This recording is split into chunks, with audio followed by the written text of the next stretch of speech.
If someone were to say that a single officer could change the course of entire battles without being on the front lines, few would believe it. Even fewer would believe it if they knew that this man didn't seek speeches, didn't lead crowds, and rarely appeared in photographs. Even so, decisions he made, often in silence, redefined how the war was fought in Europe. This is the story of Erich von Manstein, an officer whose mind became more decisive than any weapon he commanded. Erich von Manstein was born in Berlin in 1887, into an environment where war was not an abstraction, but a tradition. Raised in an aristocratic family connected to the Prussian army, he was trained from an early age to obey, plan, and think in a disciplined manner. What no one could have predicted was that, behind this rigid upbringing, would emerge an officer capable of questioning old methods and proposing solutions that would challenge the very system that shaped him. The question that runs throughout his career is simple and unsettling. To what extent can military intelligence be separated from the moral consequences of its use? Manstein didn't stand out as an impulsive fighter, nor as a charismatic leader. His talent lay in thought. While others sought personal glory, he dedicated himself to maps, reports, and hypothetical scenarios. During World War I, he served as a staff officer, learning a lesson he would carry with him throughout his life. Wars are not won with courage alone, but with anticipation. At the end of the conflict, Germany was defeated, humiliated, and constrained by harsh treaties. Many officers abandoned their careers. Manstein remained. For him, the army was not just an institution, but an ongoing mission, regardless of the political regime. In the following years, while Germany attempted to reorganize, Manstein observed a problem that few wanted to admit. Traditional methods of warfare had become obsolete. Fixed lines, slow commands, and excessive hierarchy had proven costly in the First World War. He began to reflect on mobility, surprise, and coordination. These ideas were still viewed with suspicion, as they required breaking with decades of military doctrine. The tension was clear. Innovating meant challenging superiors, and challenging superiors always came at a price. How far could an officer go without jeopardizing his career? When the Nazi regime came to power, the army gained resources, but also lost autonomy. For Manstein, this created a silent dilemma. On the one hand, there was the opportunity to apply modern ideas on a large scale. On the other, there was increasing submission to political control. He was not a party member and avoided direct ideological involvement, but he continued to advance in the military hierarchy. By 1939, when the war began, Manstein already occupied strategic positions in operational planning. He didn't command tanks in the field, but he designed the path they would follow. It was in this context that one of his most decisive contributions emerged. While many planners advocated predictable attacks, Manstein insisted on a risky solution: crossing areas considered impassable for mechanized forces, betting on total surprise. The proposal seemed reckless. If it failed, it could result in a military disaster. The question that lingered was simple and brutal: risk everything on a daring idea or repeat safe strategies that had already failed in the past? The acceptance of this plan would change the course of the war in Western Europe. But, at that moment, Manstein was not yet seen as a genius. He was a persistent, sometimes troublesome officer who believed that thinking differently was an obligation, not a choice. The success that would come later would not erase a fundamental contradiction. His intelligence served a state that was moving towards crime on an industrial scale. Even without directly participating in political decisions, he operated within a system that transformed military efficiency into an instrument of mass destruction. As his ideas gained traction, so did the gap between professional military thinking and the moral reality of the unfolding war. Manstein believed his duty was to win battles, not to question strategic orders from above. But this separation between duty and responsibility was beginning to fray. To what extent can a commander claim neutrality when his actions strengthen a criminal regime? This tension would accompany Manstein through every promotion, every victory, and every defeat. What began as a career based on discipline and study would transform into a path marked by difficult choices, convenient silences, and later justifications. The mind that revolutionized the battlefield would also become the subject of profound historical debates, precisely because he tried to remain distant from the human consequences of war. At the beginning of his journey in World War II, Manstein still believed that strategy and politics could be kept in separate compartments. He would discover, in the hardest way, that this separation rarely survives real conflicts. And the further he advanced, the more inevitable the confrontation between his military logic and the reality of the regime he served became. The next phase of his story would show how his ideas were applied on the battlefield, and how initial success paved the way for even greater dilemmas, from which there would be no easy return. When war finally left the maps and invaded cities, roads, and ordinary homes, Erich von Manstein's ideas ceased to be mere military abstractions and began to produce concrete effects on millions of people. Plans that once fit on a desk began to translate into columns of armored vehicles crossing villages, civilian populations fleeing in haste, and soldiers trying to survive decisions made hundreds of kilometers away. It is at this moment that the figure of the strategist inevitably approaches the daily life of any ordinary person. Manstein believed that war needed to be swift, mobile, and decisive. For him, the longer a conflict lasted, the greater the human cost. This seemingly rational logic guided his actions during the initial campaigns of World War II. In France, in 1940, the gamble on surprise worked.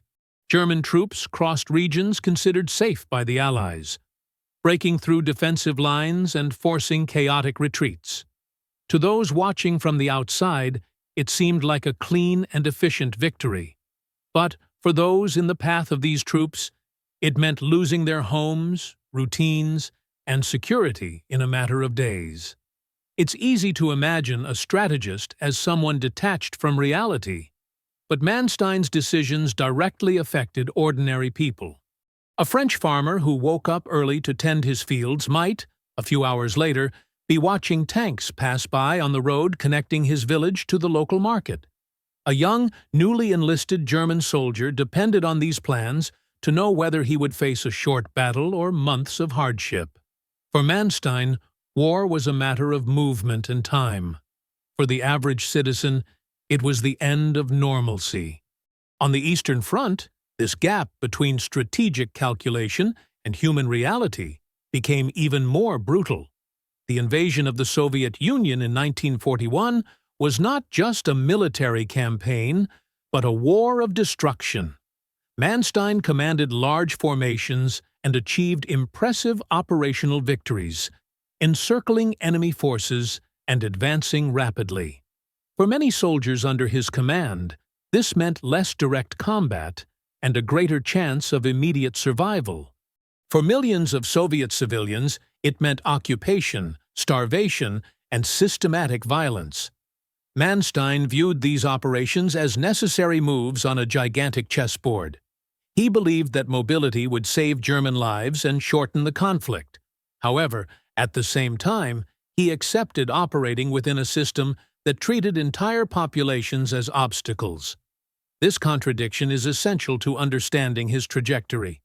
He was not an inflamed ideologue, but neither was he a neutral observer.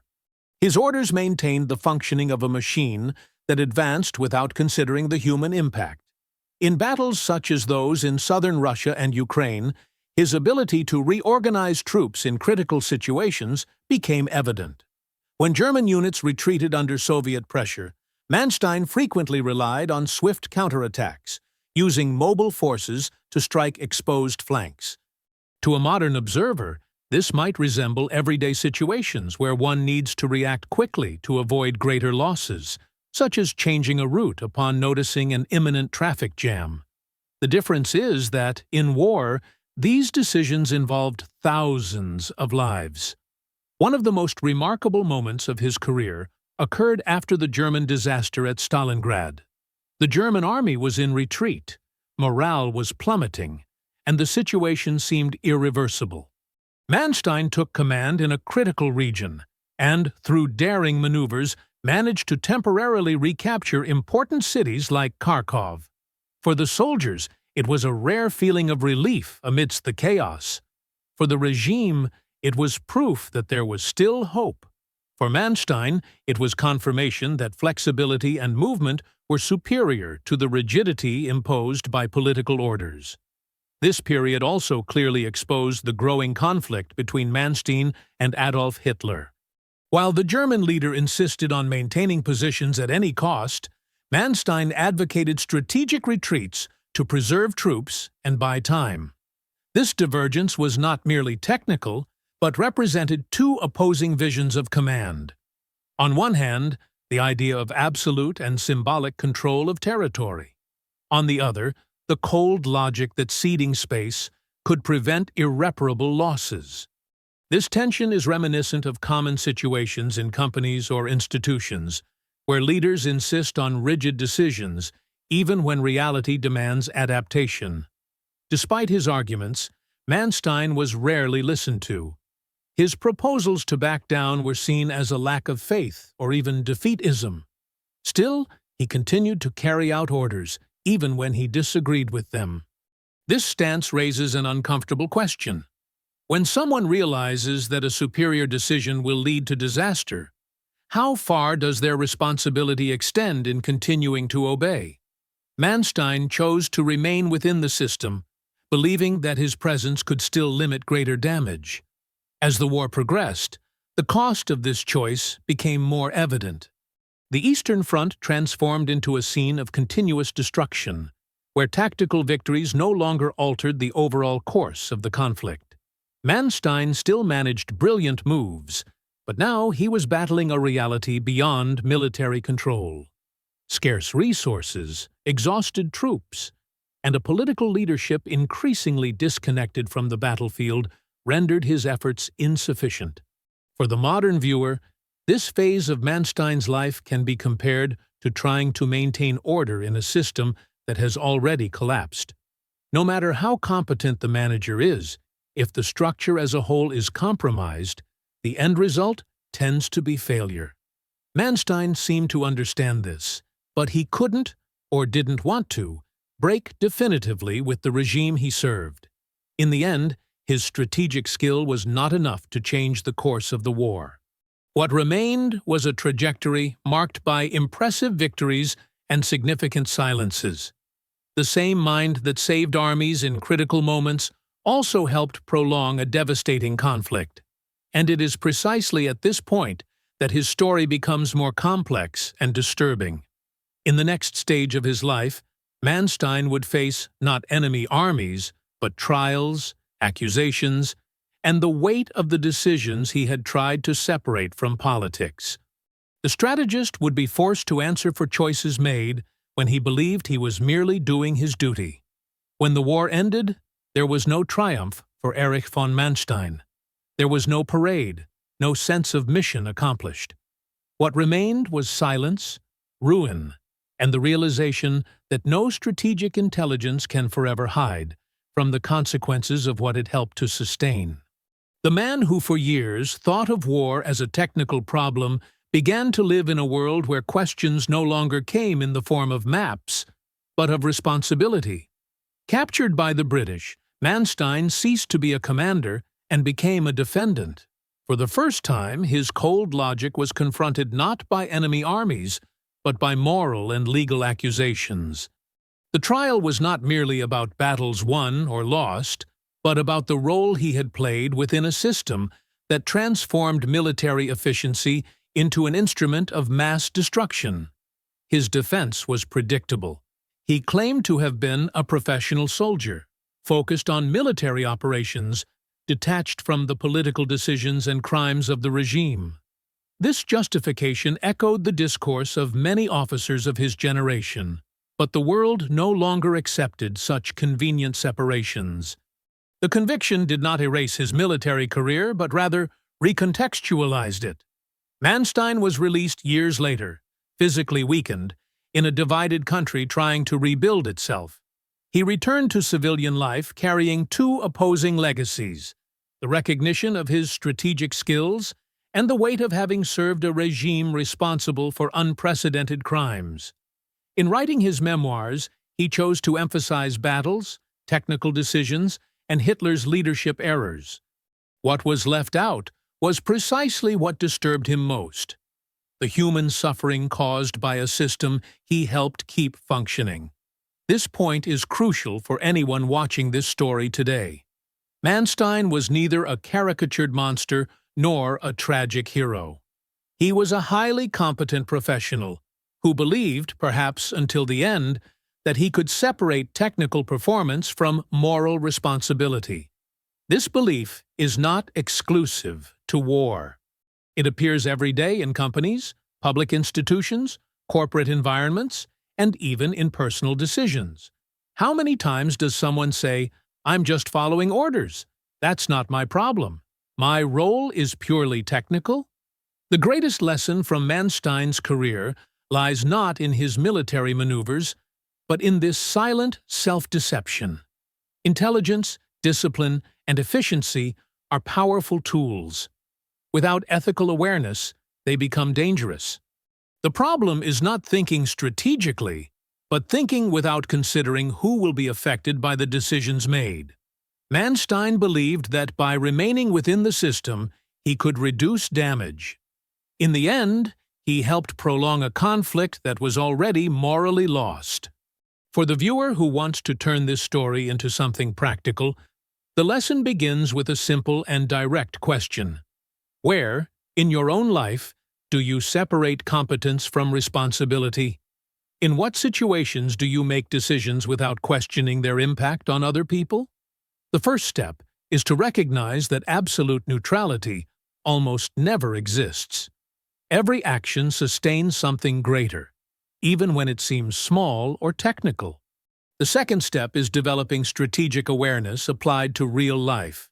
Strategy is not just about winning or advancing, but about choosing when to stop, retreat, or change direction.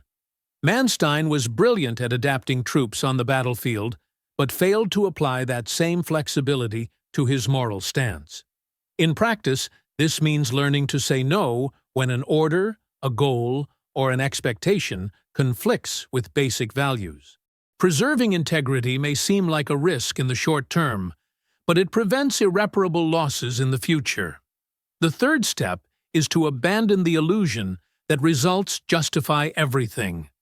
Many of Manstein's military victories were real, but they became irrelevant in the face of the final collapse and historical judgment. In everyday life, results obtained at the expense of others usually exact their price sooner or later.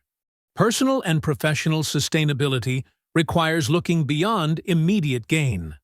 The fourth step is to take responsibility even when the system fails. Manstein has spent the last few years trying to explain his choices, but has rarely fully acknowledged their impact. Acting differently means recognizing mistakes, while there is still time to correct course. This applies to career decisions, personal relationships, financial choices, and ethical stances. Finally, there is one last lesson, perhaps the most difficult. Intelligence without empathy is incomplete.